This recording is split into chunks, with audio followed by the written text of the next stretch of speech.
So, good morning, everybody. Usually I do have to do these things in Italian. It's nice for me for once to be able to do it in my mother tongue.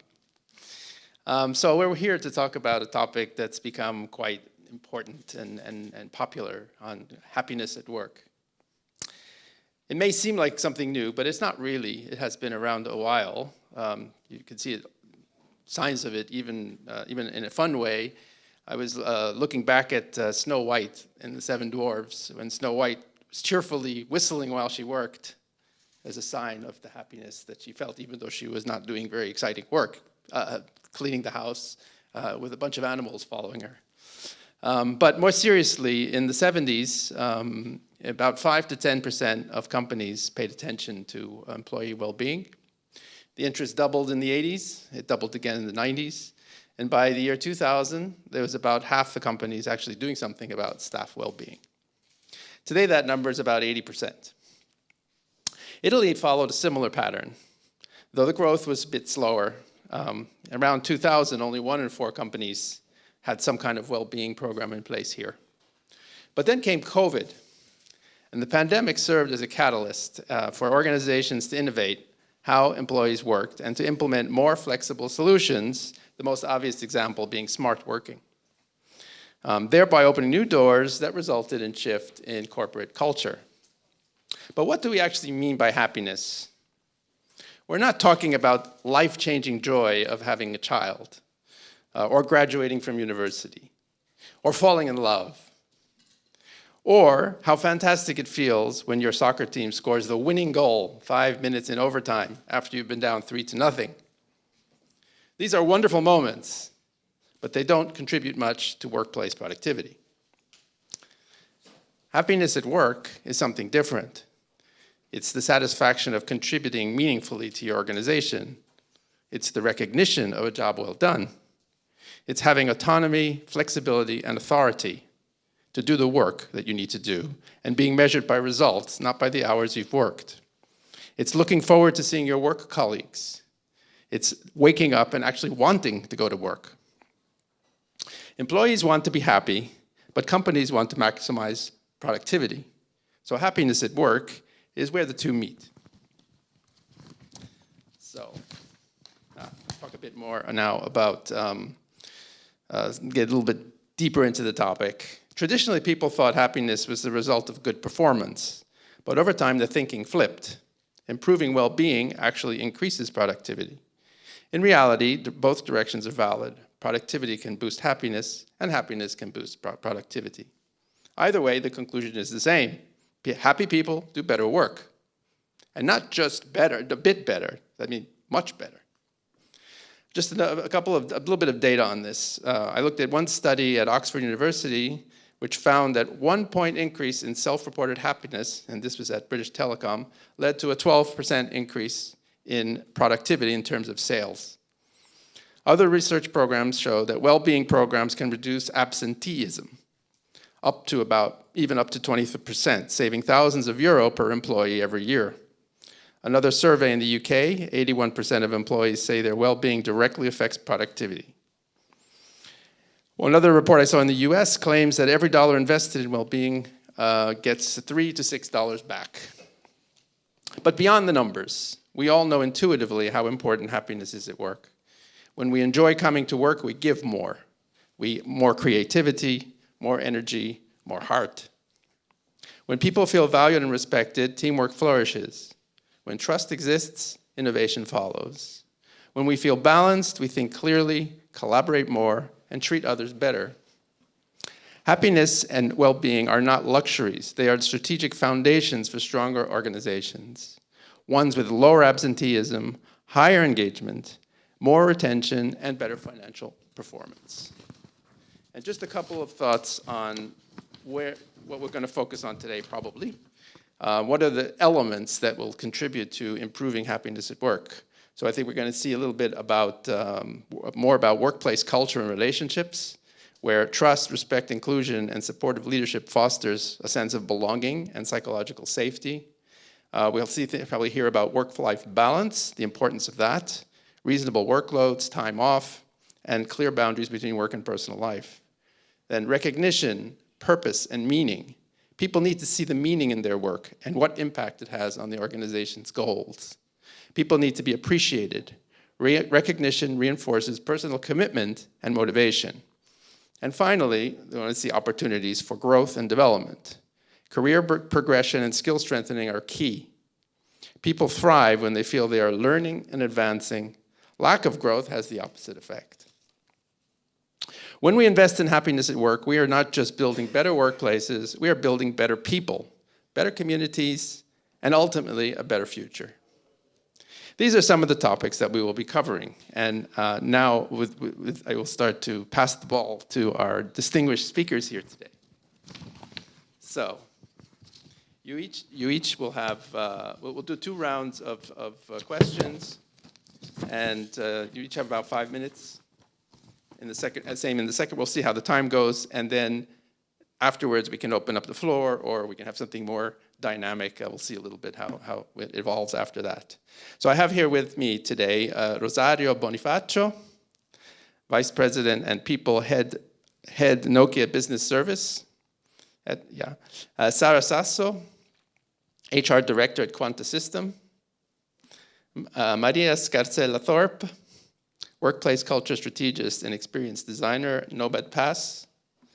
Doa Tahun, Head of HR, Culture Transformation and Employee Experience from Cilantro, who's come from Egypt to be with us today, so it's a real pleasure and an honor. Luigi Gozzi, Director of Human Resources at Furness Insurance Services. So we begin the first round now, and I'll start with Rosaria. So, happiness at work could mean many things to different people. In your view, what does happiness mean at work? What does happiness at work mean for your organization?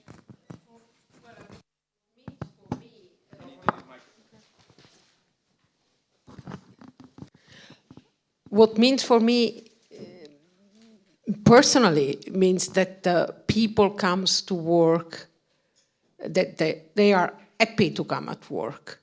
I don't think that we need very sophisticated model. I am a strong believer that the more models we have is when we have a problem. Because if individuals or resources are happy to do the work that they do, you don't need all kind of literature on the topic. So what people want, and I think it's my company, it's whatever company in which people are. People want to come have interesting jobs or have jobs that are fulfilling.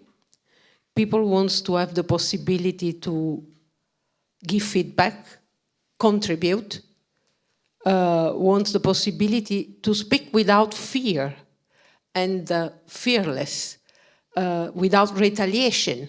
That if they give a feedback, of course, with the respect of the decent rules of behaviors and politeness, this is considered, and it's not against them, or at least that they are listened. And something that is very much present, especially in the younger generation, is a balance between personal life and work, I think, much more than what it was today. And I think that, and then we will talk about the threats, because there are several threats to all of those that are really coming from technology and where the technology is going. This is what the people want. Now, in the company I'm in, we have had 3 principles that each individual in the organization should live and breathe. And it's being open, fearless, and empowered. And this summarizes them all, what we want people really to feel when they are in our company. Is that easy, or is that something just defining those 3 words to make happy employees? No, it's not. It's not. It requires a lot of leadership. Thank you. So we've already touched on some of the topics that I referred to. You talked how it specifically has been implemented at Nokia. Now I'm going to ask Sara Sasso. Having a focus on ensuring employee happiness at work is a relatively new concept here in Italy. How has this topic been approached in your company, especially bearing in mind the cultural changes that may be required and certain mindsets that may require, may be quite ingrained, particularly in the people who have been in the company for many years? Yes, thank you, and good morning, everyone. So I thought about this because I am in a company where we are living this cultural transformation somehow. Now, we are here today talking about happiness at work. Well, it was not like that few years ago, and this topic was not on the table a few years ago. So first of all, I would like to, make a statement, because I think that happiness is an absolutely private matter with a very, very high social impact. And said this, I think that we may think more than happiness to be able and to want to talk about joy. I think that joy is a quite deeper state of being rather than happiness. And this can make a difference then in the medium, long term, maybe more than happiness. But of course, happiness is true, should be something quite easy, let's say. Nevertheless, I think it requires a journey inside each personal individual, because it's not that easy at the end of the day. And what do you mean by that? I mean that to achieve personal results, we say that people should be aligned with the value, with the organization. We need to know those values. What are those values? And so I think that one personal awareness, individual awareness should be one step back. Let's think, what do I believe in? What is that gives me energy? And what is that drains me energy? And then from that point on, of course, also for the person, can be maybe a different path within the same organization, or maybe looking for another one. Just a few words to tell my story. Why am I saying this? I am a Gen X. And when I entered the first time a big company, the mainstream, the main culture was leave all what is personal outside of the office. Do not mention any personal problem. Not even mention, just in case you had to step by a psychologist. No, don't do that, because you could be a problem in case, for the organization. And that's how it started. And in those times, it could make sense because also organizations were different, and it was more like top-down organization. So it was more the company taking care of the people. But I think that nowadays, besides all what happened, so the COVID, that supported somehow to be more aware about ourselves. I think that also organization somehow need to have a different happy model, let's say, among them, because we cannot wait that, every decision is a top-down decision. We need that decision makers are everywhere in the company, and we need that people feel empowered to be able to make those decisions, because they feel free to be themselves in the working, in the company they are, and in the job they are doing. So what am I doing today in the company I'm in? I'm supporting this transition, and which can be seen in two levels probably. One level is new entry, so recruiting process. Okay, let's say you can, am I going too far? Okay. Recruiting process, we have the opportunity to tell the people who we are looking for.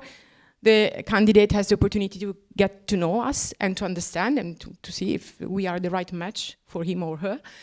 But in the company, we have people who have been working for us since 40 years. We turned 40 this year. We have a happy anniversary to us.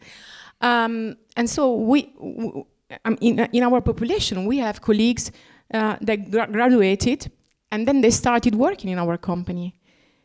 And it means that for them, I wouldn't say the word never changed, because it's not true that the company changed, of course, we grew and everything. But still, the mentality needs a transformation. It's not just a matter of explaining what that means. It's really that we need to support the environment and let people understand that they have the permission to be themselves, which is not easy for the reason I said at the beginning, because it's an individual path. So trust is important, and the people also need to understand what we are asking them, of course, which is not absolutely easy because it's an individual decision. But I think that this is the only way, I mean, we can go through a cultural shift, and only the way, I mean, people do not wear a professional mask, let's call it in this way, then people can really provide a true contribution and a real performance for themselves and for the organization. Thank you, Sara. I heard three interthreaded themes there. One is the personal responsibility, which is really important and maybe is not overlooked a bit. That it's also every person has to take their own responsibility in this happiness at work. And then you talked about delegated authority, which I had mentioned as well, and the importance of being able to make decisions at the right level and not have to always depend on the up or down. And the third one was more on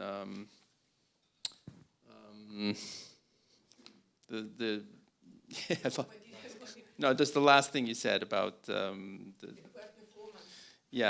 exactly. No, the fact that people are it's really deep in the old ways of thinking, that have been around for so long, and that people, it's the culture shift that's required. So all these three things have to work together. I'll move on now to Maria. A major influence on employee well-being at work is the organizational culture, so we lead into this very nicely. In your view, how does organizational culture impact staff well-being and happiness in both positive and negative terms? Thank you, and good morning, everyone. I think culture is a make or break. It has a direct impact on everybody's well-being within the organization, for better or worse. And when I define culture, it's really about how the company, how we do things, how people interact with each other when, in tough times, under pressure, and also how are people rewarded, throughout the whole employee journey. I think the main three levers around employee happiness that culture has are: one is emotional climate within the company. The second one is, and I think probably the most important one that I see at the moment, is how work is done. So really ways of working. And then the third one is values, meaning and belonging. So how employees feel that their work has value within the company, and do they feel a sense of belonging to it or not? So on the first one, when it comes to emotional climate, how is the company culture? Is it a positive one, or is it a more toxic one? And it's not about what the company says or what the values are, but it's like, how do people really feel about this? And so in a positive culture, people feel they're trusted, so there's trust, there's psychological safety, and people feel they can contribute and share no matter what is going on, whether there's too much workload or they need to ask for help and so forth.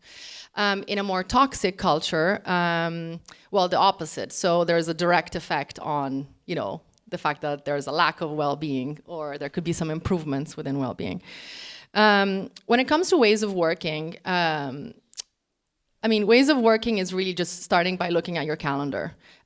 Do you have back-to-back calls 7 days a week? Are you required to be at every single meeting, for example?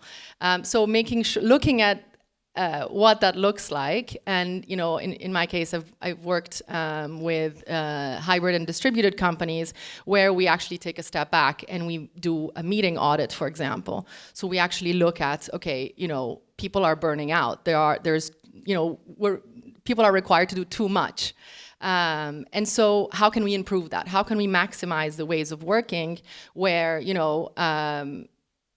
people actually work better and end up feeling better because they're not required to do so much?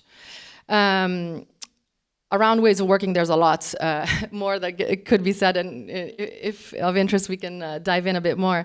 But it's really about, making sure that, it's not, if you do not want an always-on culture, making sure that you put in the time to do that. That I think has the strongest impact on well-being today. And then the third one is values. So it's great that every company now has values, or the majority, and they have them on the website and on the wall of the company or the office if they have one. But it's really about, how do people feel? Are these values lived by on a day-to-day basis? And if so, how? Is it leadership saying that, or do people really feel that? And do people feel the sense of belonging to the company? Do they feel that they have a sense of purpose in what they do, not just individually, but also within their teams and within the company. So this is the third one. And so overall, I'd say that culture has as I said, direct impact. It can be a protective factor, but also a risk factor on the other side. So I think speaking about joy is extremely important. But when it comes also to, I'm very practical. So what does that mean? And I think there's still a huge disconnect between this way of working and then everything that is company culture and well-being. It's as if it's like some sort of separate thread, while, the work that I try to do is really practical and really tying, all of these items with the business strategy. And, these are culture and well-being, I believe, strongly supports, can support the business strategy and performance, so. Thank you. So you discussed these three key points on emotional climate, how the work is done, and values. And it resonates with me a little bit, but you kind of need them all, because I worked for many years with the United Nations. And the United Nations, the value proposition is great. People, you're trying to improve the situation. No more poor people, no more hungry people. People really subscribe to that. But the culture leaves to be desired, because it's very hierarchical, extremely silo-based. Decisions are not delegated very easily. And so you have only one thing, and the other ones are much weaker, and you can see where when you don't have all three of them, it actually doesn't quite, the happiness at work is a challenge. But we're going to continue now down the organizational culture path. And as I guess just follows from what we both just said, that happiness at work is easy to say and hard to do. One of the elements to consider is the relationship between values and culture within the business context. Doa, can you elaborate a little bit on this? Thank you. Thank you. Good morning, everyone. So, as mentioned, happiness is, we talk about it every day. However, it's a very, very, very complex challenge every day.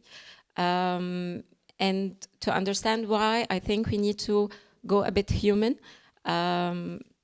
Going back to Maslow's hierarchy of needs. I'm not sure whether you know it or not. So it's a psychological model. So its base is the psychological safety, and then the belonging, the self-esteem, and then later on is the self of achievement.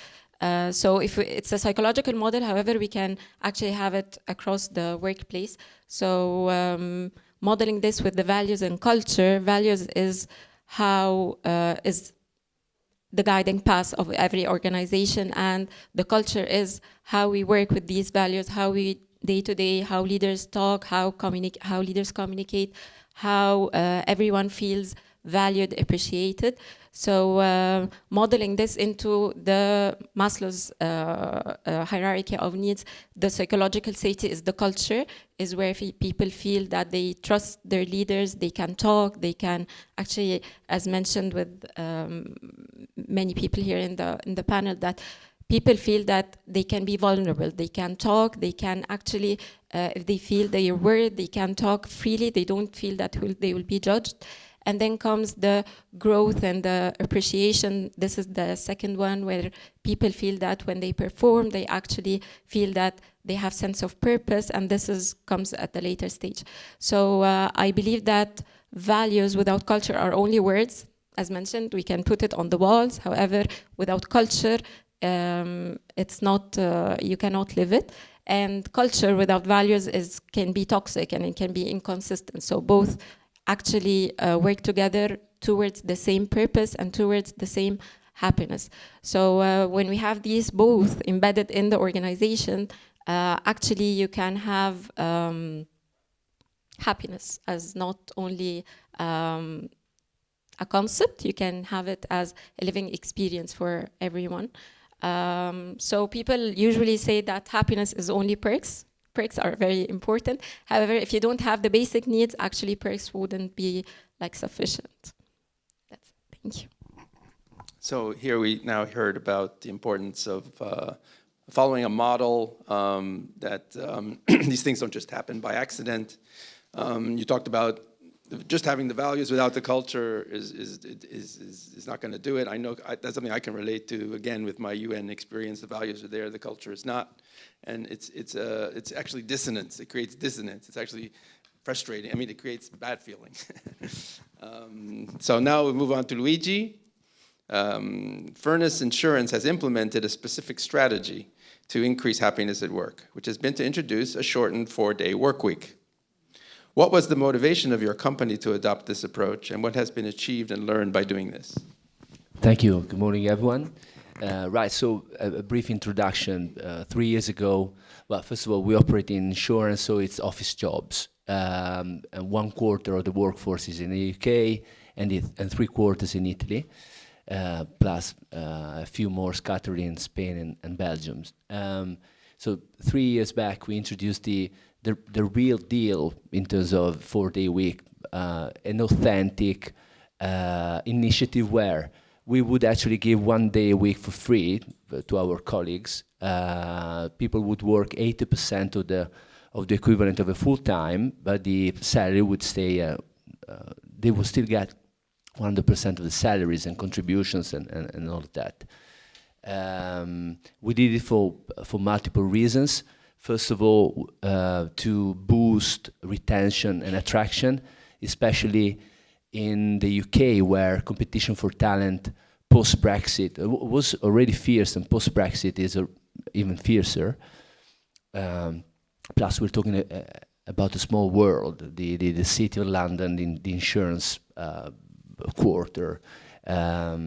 So to boost retention and attraction, to distinguish ourselves with something different from money or benefits. And also, right or wrong, we believe that we are more productive if we work in the office. So I guess we are a bit against the trend here. And so this was a way to promote working in the office, because the deal is you can work 4 days, but these 4 days are in the office.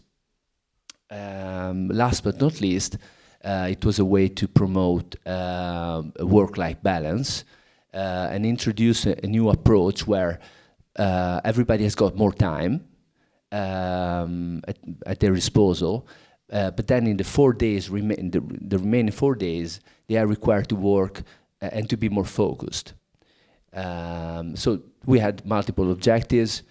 I can say that we did achieve them in some form, not 100%, all of them. And the lessons that we learned were the following. An organization that wants to make a bold move like this needs to accept that in time this will become the new standard, the new norm. So this will be the new reality. So even if there's an agreement that where if we need them to work on the 5th day, they would have to be available. Still, you would see unhappy faces if when that happens. Also, organizations who want to go this way, they will need to envisage hiring more people. You cannot squeeze 5 days of work into 4, no matter how organized you are. And you can count on an increased motivation, an increased willingness to give themselves generously to their employer, and a bit out of gratitude also for this freebie. But I guess this increased motivation and gratitude slowly fades away in time, because it becomes a new a right. And so organizations will have to hire more people, and so and costs will increase. So not only the cost of work for the organization will stay the same, but you get people to work 20% less, plus you'll have to hire more people. So it's an expensive initiative. We will stick to it. It has become our. It does distinguish our organizations. In Italy, there's a handful of organizations that have introduced the 4-day week. But it's and also it requires that the organization really reinvents itself, because you need to review processes, procedures. You need to upskill your people in terms of time management, and also, finally, you also need to make sure that the top and middle management take a more proactive role in encouraging people to stay focused. A silly example: I believe that when you're sitting at your desk, that your mobile phone should be in the drawer, right? So and then you take a coffee break, and you go on social media, or you answer your messages. But this is really difficult to implement. Middle managers, especially, are not really happy to have this difficult conversation and tell to their colleagues, can you please put the phone down when you're sitting at the desk and stay focused. But by all means, do take a coffee break and with your mobile phone. So this is a bit difficult. It's difficult to make it happen. So this is one interesting example of trying to improve the work-life balance by shortening the work week. In some ways, Google tried to do something similar in a way when Google implemented that 20% of your time could be dedicated to whatever you want to do at the workplace. So it's sort of like the same thing, but it's still working for the company. And many of the innovation, many new products came out of that allowing people to do that, to have free time. But in your case, I'm interested to know also, we'll come back to you again, Luigi, talk a little bit more about the impact on staff performance by having a shorter work week. And how is the company compensated? I mean, you should talk about hiring new people as well, but is that what actually happened? Is the performance the same as before you had a 4-day work week? So all of a sudden, we found ourselves with less time available, and so we could not really find the time to measure performance, to be honest. So it was also a bit tricky, because we have 3 different divisions, do 3 different things. And if you allow, I would also mention one other lesson learned, and then I'll go back to your question. We believe when we introduced it that it was the solution for everyone, but the people have different needs. And so, for example, a graduate would start in our organization. Instead of having more time, they would probably want to have more money. And often they do not know what to do in the 5th day, because their friends are working. So in time, this brought us to develop some personas. So we have the graduate, probably that needs to have more time to make experience, need to be more in the office, need a bit more money, and the parent with more seniority who would really benefit from having more time in their hands. So this was an additional lesson learned. In terms of productivity, I partially answered before. This boost we would see in the beginning slowly faded away. In order to really boost productivity, I believe we need to involve middle management more and keep people on their toes a bit. So it's a complex, it's sort of learn while doing and improving by doing, and the feedback to improve and things like that. But I think that's a lot of what this is about in the end. So Doa, I'll come back to you now. For happiness at work, needs to be, as you had also said before, there needs to be a strong bond between the individual and the organization. What are your thoughts on what the nature of this bond should be based on your experience in Egypt? Can you? Okay, so in Egypt, work actually goes beyond the transactional work. So I think we're a bit like emotional, like Egyptians are a bit emotional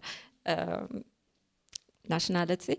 So I believe that people, when they feel that they matter to the organization, when they feel that they can trust the organization, the organization has their back, I think a lot of things change. So I think trust is the base layer, and then comes the belonging. However,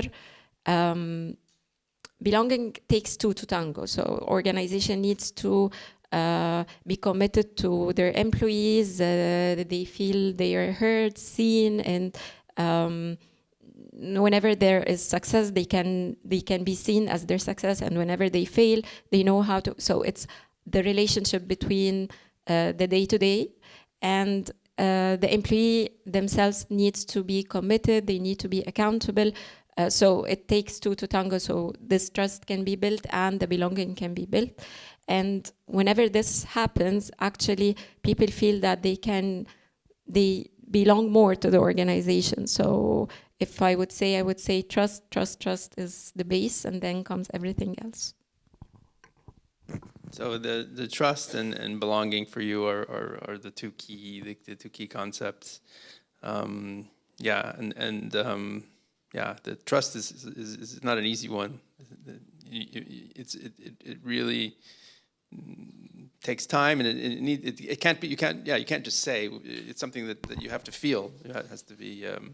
Yes, you need to feel it actually in every day in the leaders, how leaders are dealing with their organization and with their people, because you can say trust as a big word. However, when you go into organizations, people would feel that there's some sort of bias. For example, people would feel that one day their work would not be appreciated, or they work but they're not seen, and one day their work can be taken to another one, and they don't feel they don't get what it is. So trust has a lot of elements to build on, but I believe that trust is the base. And it could be easily broken.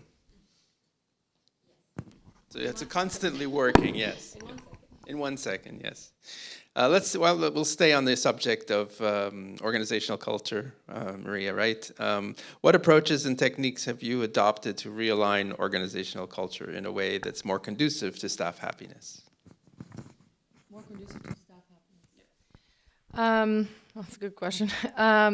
So the framework that I usually use is listen, redesign, and embed. So these are, again, 3 levers. I try to, I was thinking of concrete examples that I can bring to the table here.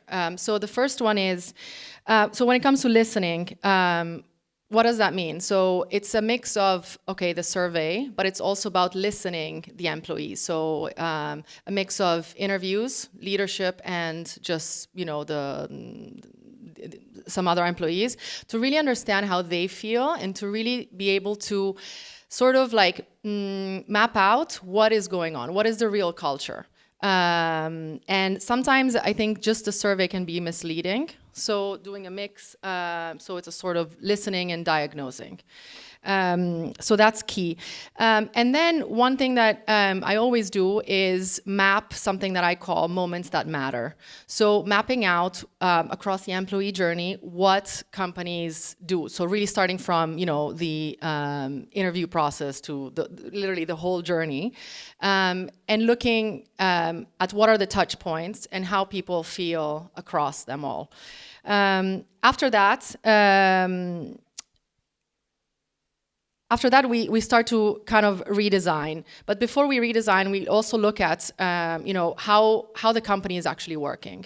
So as I mentioned earlier, ways of working. Do they say, for example, that they value flexibility, but then require quite the opposite? So it's really about like listening to what they're kind of preaching, let's say, but also looking at what is actually being done. And then it's a question of redesigning this moments that matter. So looking at maybe there's too many initiatives going on. Maybe the initiatives that are there are nice to haves, but are not essential. So that's what I mean by redesigning. And so really focusing on the key ones that will move the needle. And sometimes less is more, but also understanding how do we measure the impact of these initiatives. So how do you calculate ROI on these sort of things? And that's something that, having a framework is very helpful, and that I try to always improve on. And when it comes to people, it's very hard to sometimes quantify, right? One thing that we do a lot of is really focusing on experiences for teams, such as offsites and retreats, whether in person or virtual, but that are not just, let's say, a trip or, but it's really starting from the reason why they're gathering and then kind of building the whole experience around that. Maybe it's something around trust. Maybe it's increasing psychological safety. Maybe it's, it's a fully remote company and the team went through huge growth and people haven't met yet, for example, in person. So really creating those moments, but really curating those experiences so that then, you basically are able to sort of see the impact and kind of bring it along. And then the last part is the embed, which is essential. So it's really looking at, we've mapped out, what are the initiatives and what are the touch points that we want to really focus on. And now how do we make sure that the leadership, and also, well, on one side, the leadership is able to live these and kind of, bring them forward to sustain these in the long term. But also making sure that there are the systems in place to, make sure that it's not just a one-off sort of thing, but it's, there is this continuity, and you can actually see and quantify the impact. So I think the key here for me is really that, well-being, happiness of work, and culture, and the business strategy, it needs to be merged, and there needs to be a bit of a strategic, sometimes stepping back and having the strategic look and assessment on all of this can be very powerful. So kind of, slowing down to then go faster sort of thing. Thank you, that's very interesting. I think the embedding is so key, and it's often not there. In my experience, I've seen over many, many years, many surveys, lots of apparent listening. You see the managers sitting there nodding their heads, but then nothing happens. And that is actually counterproductive, I presume, yeah, because you think you have the illusion that you're being listened to, but then nothing happens. And I'll come back to you in a second. Regarding the retreats, again, I've seen retreats a dime a dozen, but it's really, and I agree with you completely, vital that they have a clear focus, because again, otherwise they risk just being a fun day on the town. Just if you wanted to add more. Yeah, I just wanted to add one thing, which is, in all of this work, to me, the biggest risk is also, one is after all of this work, then, kind of showing employees that you're moving into one direction, but then not kind of delivering. And so that is a complete break of trust. So that's one. And then I just wanted to mention perks. I think somebody touched upon it earlier. I think perks are great. Some of them are nice to have, some are essential. But I think well-being and happiness at work are something a bit different. So, they can be, as I said, they can be add-ons, but it's really about, making sure that you integrate well-being and, this sort of way of working into the culture. Then you can add the massage, the gym membership, the yoga, whatever it is that you want to do with fruit or, in office. But that's not going to make or break the impact. Right, let's move on to Sarah now again. What do you think can and should be done to accelerate cultural changes that are needed, that you referred to earlier, that would facilitate staff well-being at Quanta System? Yes, so earlier we spoke about the individual responsibility. Of course, company as the other one, as any good relationship. So company themselves, I think, need to take that moment to make that step back, as Maria was you were mentioning, and make a reflection and think, okay, what's important to me? What are my values? And which are the behaviors I want to see behaved, I want to see lived in the company, that can truly mean that those values are in the company, are lived. So same responsibility to the company as per the individual in this case. And that's how we are trying to work step by step, little by little, because it's always tricky to go too fast in these cases. Culture takes time. Really takes time, and also the reflection takes time. We need to take that time, because having it too fast, it's risky, I think. And if you want to have a better defined culture, I wouldn't say a well-defined, it's never the defined culture, it's always moving, but a better defined culture, I think that we need to give also the time to the people to take it, to understand it, to make sure they are in that path. And in this sense, we are trying in the last years to take some initiatives in order to, step by step, introduce some concepts to see how people react, and to also to gather from our colleagues ideas, informations, what's needed. So the widest one we took was we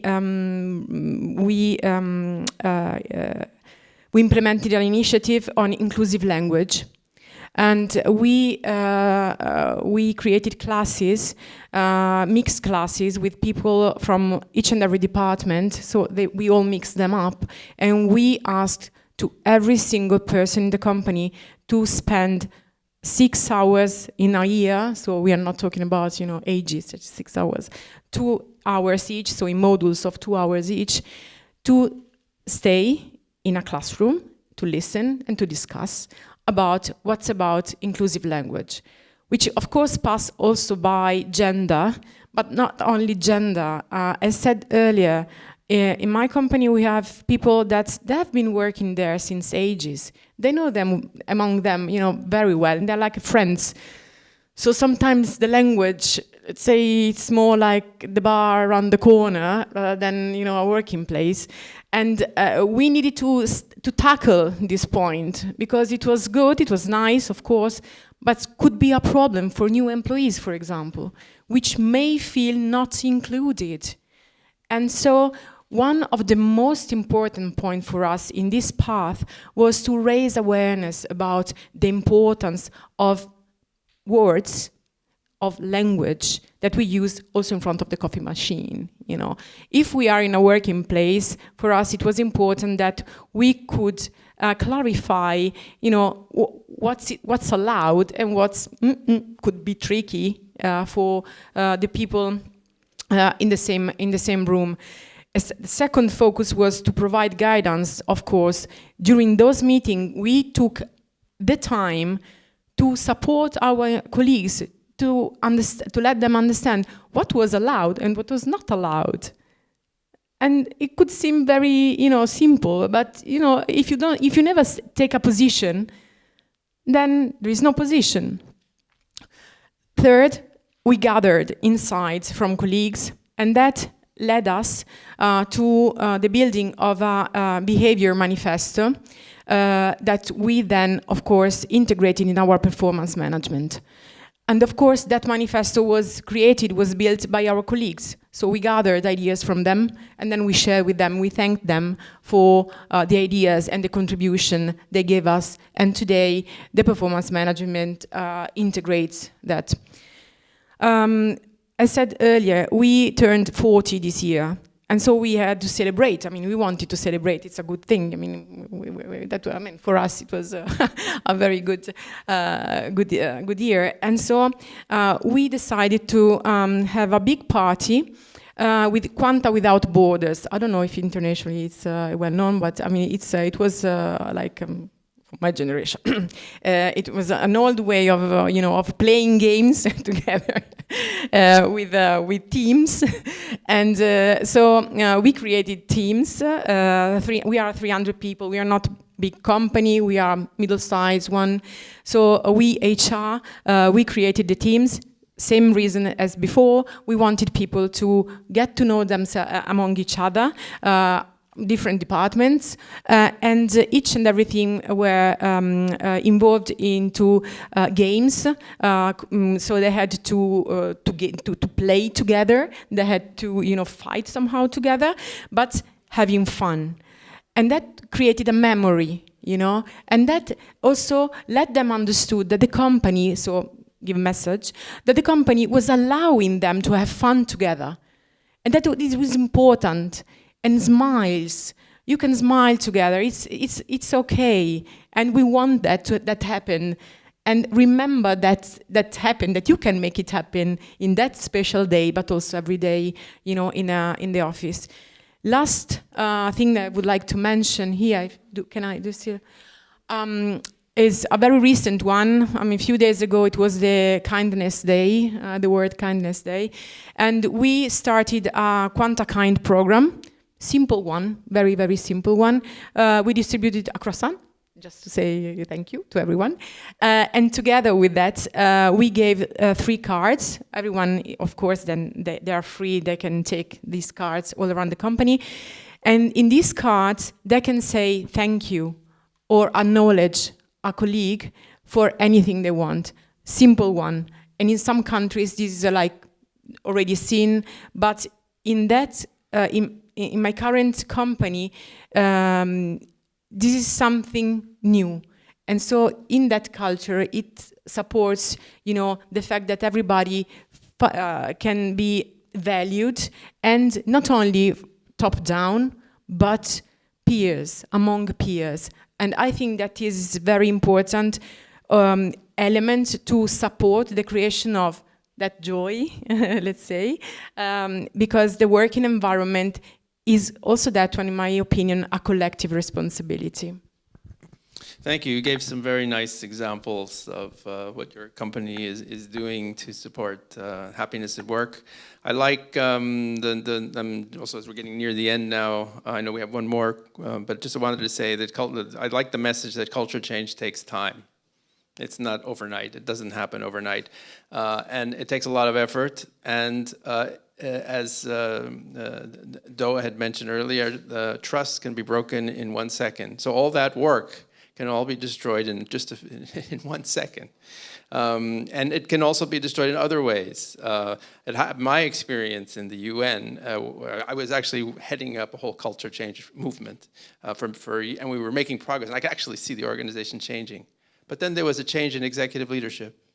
And the new guy didn't care about staff happiness.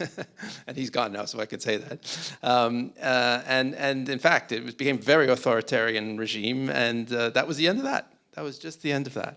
So it needs the constant nurturing, monitoring, feedback. It's not something that goes away. It has to be constantly, and I think the HR can play a really strong role in that, in acting as, for facilitating the process. So now we'll hear more, another example of tell us, Rosaria, what is currently being done to support staff well-being and happiness at work at Nokia, and what could be done in the future as well.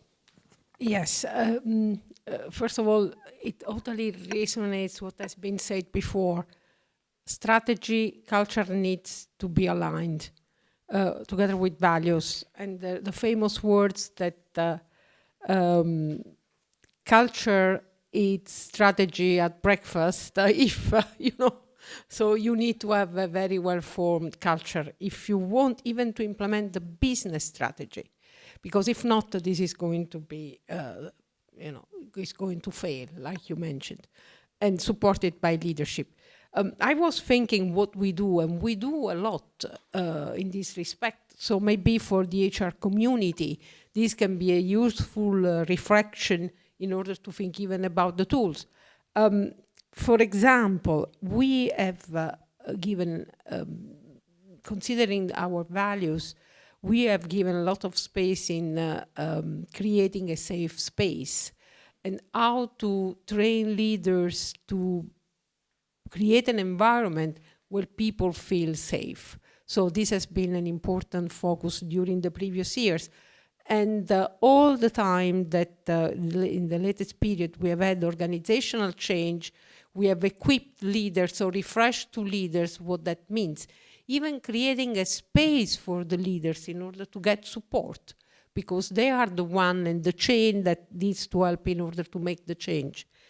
As well, we talk about well-being engagement. We have the survey. I am not sure that the surveys are useful if we don't implement it, and that has been already said. And we all have question mark, and even the employees have question mark, and they say that. What I found really powerful is to have a structured process for performance evaluation, or a structured process to meet employees. Maybe performance evaluation, several other companies are moving away from that. But structured one-to-one with the teams. Structure with the teams every 2 weeks, every month, so that you can really take the temperature of your team. And there is a channel through which the employees can voice what they feel, what they sense, and even the leader. So especially in Nokia, when I joined Nokia, this was very much still used, and I found it very powerful because really keeps the pulse of the organization. There is something else that is very much rooted in all the different organizations across the globe, and this psychological support to the people that require that. There is, of course, a private channel. People can connect with this private channel with the doctor of the premises. It's very local. It's a very local initiatives, but I see that all the local companies are implementing that. And you can call the doctor. The doctor will direct you to the psychologist. You will get 5 sessions for free if you need help. And this help, it's only related to your work life, but even to your personal situation. Then there is a network of ombuds across the entire globe, where the employee can raise concern if there are concerns. And then we have a whistleblower policy where employees can anyway give information of situations that they observe that are not in line with ethical. I think that those things are important, because if I compare what was happening few years ago and now, at least those things exist, and I see that people use them. So at least gives a possibility for the people to use those. I want to say one thing, but before we close. This is what's happening today. But if we think of what artificial intelligence, not to use a biased words, it's bringing in our life and in the work context, this is a dramatic change, and the fears, the well-being, it's going very much impacted, but our roles are going to change. And it's not a wise thing to say we delete roles because there is artificial intelligence. No, there are other different kinds of roles, but for sure this is changing, and we are not equipped all over the globe, I think, in order to cope with this. Well, you've opened up a real can of worms that we could talk about for the next hour, except that our time is over. I had wanted to take questions, but we're actually just at the time level. So I also summed up, I think, before a little bit, so I won't do it again. So I wanted to thank all our speakers, Luigi, Doa, Maria, Sara, and Rosaria. And of course, the audience, very nice to have you here today, and hope that this has been an interesting session for you.